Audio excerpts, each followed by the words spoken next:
রান্না করছি, হঠাৎই প্ল্যান এই পটল দিয়ে তিল, মানে তিল পটল রান্না করবো। পোস্ত বা সর্ষে এসব না দিয়ে এই তিল দিয়ে করার চেষ্টা করব। আমি দেখেছি অনেক আগেই একবার, একটু লঙ্কা দেবো এইটুকুনি। আর এটা বানাবো হচ্ছে তেল তেল সর্ষের তেল দিয়ে, আর এই পেঁয়াজ রসুন আর কিছুটা লঙ্কা দিয়ে চিংড়ি মাছ দুটোই শেয়ার করব তোমাদের সাথে। ওকে, চলো আগে এই তিলটা বেটে নিই।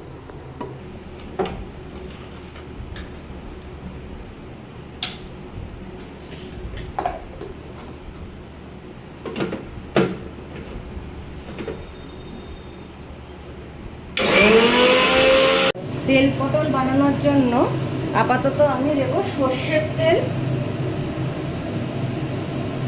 এখন হচ্ছে পটলগুলোকে আগে ভাজবো।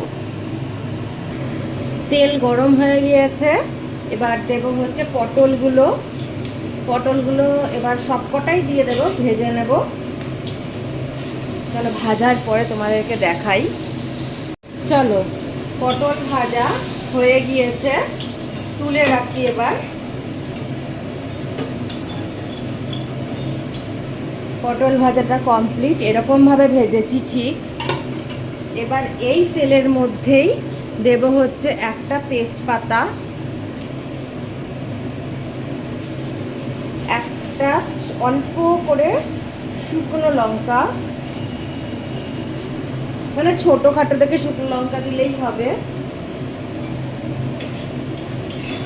এবার চাইলে আর একটু তেল দিতে পারো, আমি আর তেল বাড়ালাম না। এটা একটুখানি ফোড়নটা হোক। এই ফোড়নের মধ্যে দেব দুটো মেথি, আর অল্প দেব একটু মৌরি,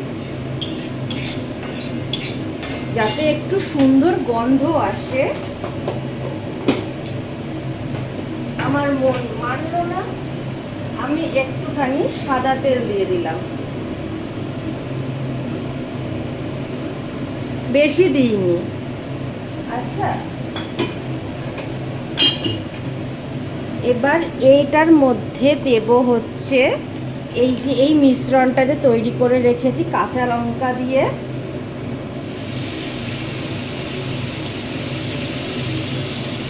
এটা দিয়ে দেব পুরোটা। এবার এটাকে আস্তে আস্তে নাড়বো।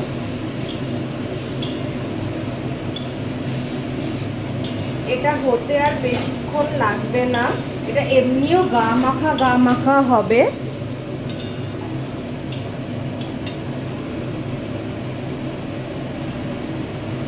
এবার মিক্সির বাটিটা একটু ধুয়ে নেব।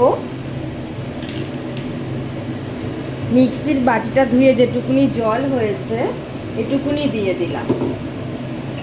এর মধ্যে দেব পরিমাণ মতো নুন,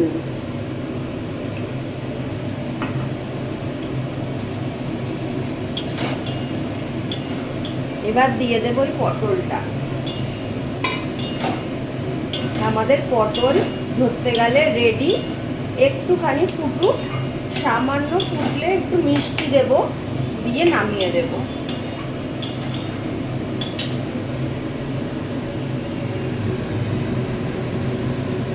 ফাইনাল লুকটা হচ্ছে এইটা।